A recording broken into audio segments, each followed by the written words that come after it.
G'day mates, welcome back to another video. So game one of the Stanley Cup Finals are in the books. The Florida Panthers won 3-0. I don't know why I'm doing an Australian accent off the start, but yeah, game one is in the books. Edmonton goes scoreless. Bobrovsky steps the hell up. So now I wanted to talk about the game for a bit and then react to your hot takes. When looking at it, I always ask you guys for hot takes. You always freaking deliver with the Heat, so we got like 10 to 12 of them. But when looking at this game, yeah, Sergei Bobrovsky stood on his fucking head. So many breakaways, so many high danger chances. The one that really comes to mind is the Zach Hyman right in front of the net. Get a stick on that. He was fantastic. He was fantastic. Now, the Florida Panthers, they got to play better in their own rights because I thought the Edmonton Oilers overall were technically the better team. It just came down to two defensive breakdowns for the most part by the two usual suspects of Cody Ceci, of Darnell Nurse, especially on that second goal. Ceci getting beat to the puck, Darnell Nurse playing the puck instead of sitting back and seeing that Evan Rodriguez is cutting right in front of the net. Also a fantastic play by Sam Bennett. But when looking at this series, I think that it's going to be very close. I don't think the Florida Panthers are going to get outplayed that much at 5-on-5 going forward, but I also think the Edmonton Oilers are eventually going to get through to Sergei Bobrovsky. He's not going to put up these generational numbers every single night. I think I saw it was like the highest, most goals saved above expected by a goaltender in this year's playoffs, bar none. He had like 3.5 goals saved above expected. He was fantastic. So now I thought that we'd go through your hottest takes, considering there's going to be just more layers that we got to cover on this game. I got it all through these. So without further ado, let's get into it. Up first, Barkov will outperform McDavid. And yes, technically last night, he did outperform McDavid on the score sheet. He had the one primary assist. Beautiful pass to Carter Verhaeghe. It was amazing. Sam Reinhart to Barkov. About as perfect as you can draw up a 3-on-2 in the NHL. I still think overall during that game, McDavid did get a shit ton of chances. I would say, again, he lost. Barkov was on the score sheet. McDavid was not. But I think that McDavid really got a ton of looks. If I'm McDavid, I'm saying Barkov ain't the scary beast that I thought maybe at 5-on-5. I'm going to eat this series. I need to finish better. We need to not be going low. We need to be going high against Sergei Bobrovsky. They talked about it in the broadcast so much. You don't beat the dude low. So I think that is a little bit of a too hot of a take for me. I think that even in this game one, I was more encouraged with what I saw from McDavid head-to-head against Barkov and just overall against the Florida Panthers. Not really in the third period. I think the Florida Panthers actually did a fantastic job defending the Edmonton Oilers overall in the third period. I thought they really brought that physicality, especially when Edmonton was entering the zone. A ton of zone entry denials that were fantastic. But overall, McDavid maybe isn't having 12 or 13, 14 points like some people were saying, but I think McDavid is probably going to open the floodgates a bit in game two. Next up, Bobrovsky got lucky, and next game will get lit up. I understand where he's coming from this. Bobrovsky was not playing superhuman before this. He has that one superhuman in game one, balls out. I do think that people are like getting a little bit too hyped. You got to look at Bobrovsky. I don't think that he's going to be able to maintain this. That was a fantastic chance. And similarly, too, Edmonton needs to adapt. They need to shoot higher on the guy. The guy was dominant with his pads and with his glove low. So when going forward in this series, I think adjustments will be made. Bobrovsky definitely played very, very good, and I expect him to play better than he did in the first 3 rounds, but Edmonton is eventually going to figure him out, whether that's game 2, whether that's game 3. I think Edmonton's going to score at least 4 or 5 goals in one of the next 2 games. It's kind of inevitable, especially based on what we saw in terms of chances in that game 1. Next up, speaking of Bobrovsky as well, Jake Anderson, also the first 2 guys, Bryson, Ash, thank you so much.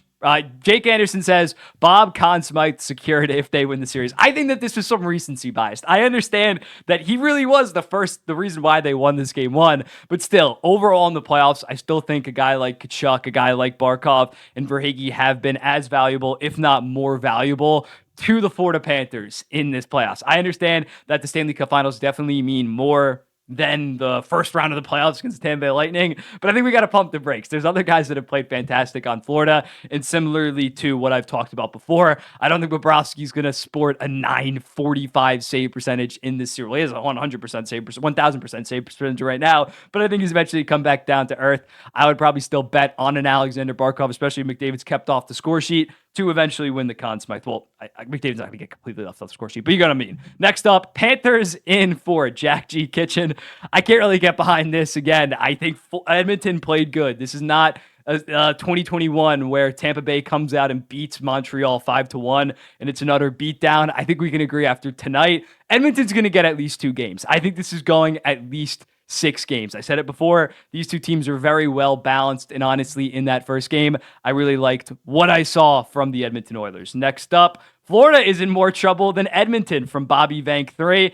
They can't rely on Bob to be prime wah every game. And yeah, I mean, if you're a Florida Panthers fan, you're not worried because you're up 1-0. At the end of the day, you are more likely to win the series. You're 75% chance to win the Stanley Cup Finals once you go up 1-0. But I do agree that if you were to lose a game, this was a pretty ideal outcome. And the fact that Stuart Skinner actually played very good, it was more so Darnell Nurse and Cece, which I cannot believe if they're together in game 2. Chris Knobloch should be fired on the spot. Well, Paul Coffey actually runs the defense, so it's also on him. I was about to say he should get promoted to head coach, but someone should immediately get removed from the bench if they are put back together. If you're a Florida Panthers fan, yeah, I don't think that you're like braggadocious about this win, but you say it's the fucking Stanley Cup, we're up 1-0. It doesn't really matter if Bobrovsky has to steal one. We're going to make adjustments and not get outplayed at 5-on-5 or on the special. Well, Edmonton didn't score on the special teams, but they really racked up a lot of chances. We're going to make adjustments to all that and be perfectly fine in game 2. Next up, Bobrovsky lets in under 6 goals in the series, and the Panthers win in 5. That is insane. It's under 6 goals. That would be a generational J.G. Jagger on steroids almost kind of performance. If he lets up, 1.5 goals the next 4 games, and the Panthers go on to win the series. I don't know about that. That's a little bit too rich for me. Next up, we got this from Matt. Knobloch should never put McDavid and Draisaitl together, and I tweeted this out last night. I hate it. They did it for the entire third period. I think they might even done some of it in the second period. I understand maybe the last 10 minutes of the third period, maybe the last 6 or 7 minutes where they're basically going to be out there every other shift. But even then, once you put them together, yes, it is exciting, but one, Florida matches you with Barkov, with Forsling out there, their best defensive pair. It's a lot easier to defend. Well, it's not easier to defend, but you can just throw out your best defensive players out there. When they're out there, you can time it up. But also just that second line of, what was it, Nugent Hopkins, Kane, and who was the third guy? Connor Brown or like Holloway? That line is just not effective. That line is shit. I think RNH is a very good player, but he cannot drive his own line. I hate when they double up. Draisaitl, because the fact is, that what I really hate about it is we have seen throughout the entire season, McDavid, Hyman, RNH. One of the best lines in the entire NHL. It's not like McDavid's single-handedly carrying this shit line, so he's got to throw up Draisaitl and form this super line. You have one of the most effective lines at 5-on-5 in the entire NHL with that first line. Keep Draisaitl with Kane and whoever the other winger is, because then you still have a formidable force with your second line. Once that happens, yes, the Oilers are very dangerous at the start of the third period when those guys are on the ice. But once they're off, there's just basically no offensive action. There's no really dynamic plays that can happen. Yes, you're going to just dump it in and hope that you can get a cycle through a shot from the point, but there's no real action coming in transition once you get a Draisaitl off that top line. It is very disappointing to watch, and I just hate it. I just hate it from a coaching perspective. I understand late in the game, down 2. Yes, they're going to be out there for like 7 out of the last 10 minutes for the most part. So yeah, put them together. But at the start of the third, during the second period, I can't get behind that. I absolutely hate that. Next up, Skinner actually played great. Just 2 bad defensive plays comes to us from Callan.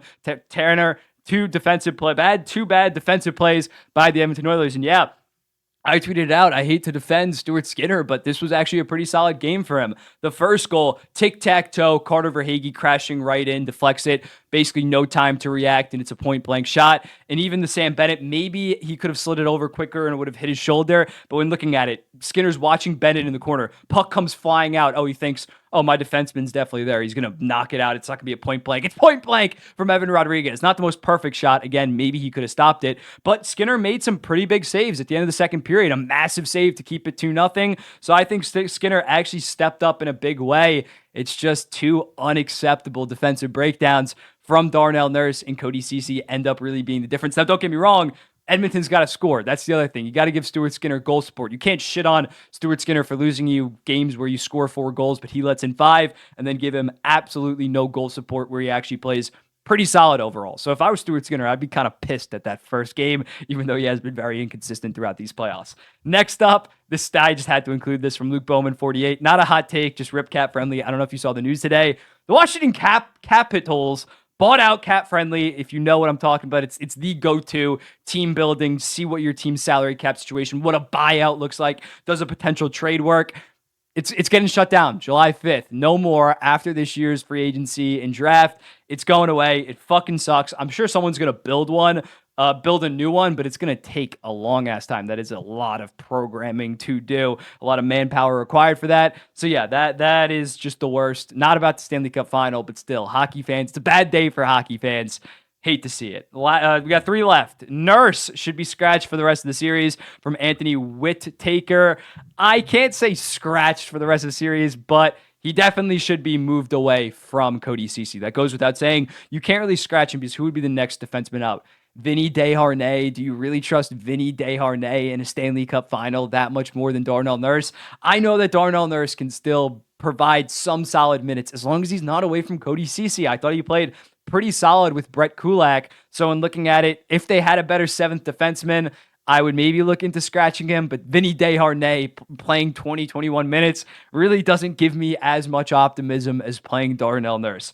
Next up, another Skinner-related one, but Cadbury Mini Eggs says Skin Daddy versus Bob still isn't as bad as it made it out to be. And yeah, again, I think Bobrovsky's a better goaltender. He was the better goaltender in Game 1, but it was not Stuart Skinner that lost the Edmonton Oilers this game. He still played pretty solid. And then lastly, this comes out from Danny Lehigh 24. This is the worst that the Panthers will play all series. Won't feel lopsided towards the Oilers. And I agree. I think the Panthers are going to make massive adjustments. I still do think Oilers are going to be the more dangerous 5-on-5 team, but especially defensively, breakdowns on the rush from the Panthers that we maybe saw, guys like RNH get in deep. I don't think that that's going to happen as much in Game 2. I do agree. In terms of 5-on-5, even strength play, this was probably the Panthers like C+ game. It was the Oilers B+, A-, minus the finishing. I'm just talking about like generating chances. So yeah, I understand Oilers fans being confident, but also the Florida Panthers didn't play too good. Although their top 2 lines did end up scoring both of the goals,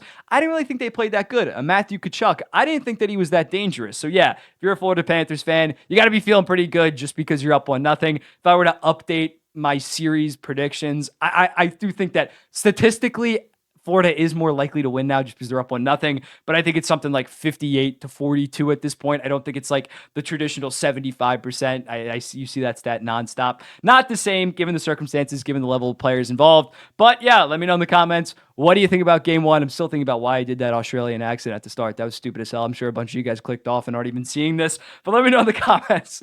What do you think about this? What do you think about Game 1? And I'll be seeing the next one.